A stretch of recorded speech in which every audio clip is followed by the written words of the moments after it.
Акција за чистење на општина Газибава започна денеска во насилбата Хиподром, а планирана е истата да продолжи во насилбите Маџари, Триангла, Керамидница, Ченто, Железара и Автокоманда.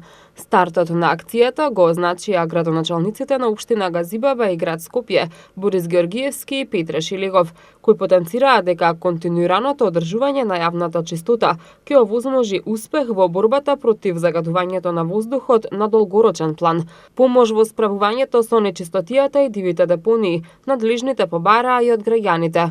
За ефикасна еколошка акција, градоначалникот Борис Георгиевски им се обрати на жителите на општината, уверувајќи ги дека зголемината свест за правилно постапување со отпадот ќе има бенефит врз целокупното живење. Покрај еколошката акција, Георгиевски најави и обнова на урбаната опрема.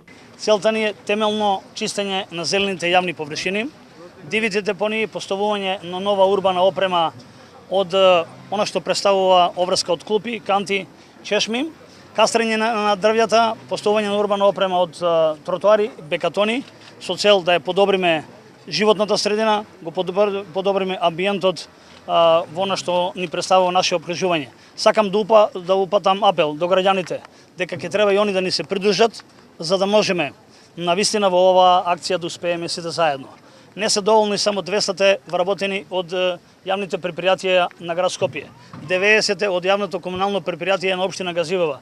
Ќе ни бидат потребни сите да совесно се однесуваме при селектирањето на отпадот, да ги користиме домаќински ресурсите кои што стојат на располагање и понатаму ќе работиме заеднички да ја напредуваме животната средина. Изминатиот период исчистени се 220 диви депонии, а изголемен е интензитетот на работа на инспекцијските служби, кои веќе казниле 2 домакинства за палење на пластични кабли и фрлање шут на недозволени места, истакна градоначалникот Шилегов. Градот Скопје во изминатиот период сериозно го зголеми интензитетот на инспекцијскиот надзор, инспекцијските служби само во текот на вчерашниот ден казнија 2 домакинства за палење на кабли пластични, како и фрлање на шут на недозволени места, и апелирам до граѓаните и фрлањето на отпадот да го прават на начин како што е и пропишано во определените за тоа контейнери и корпи за џебен отпад, а не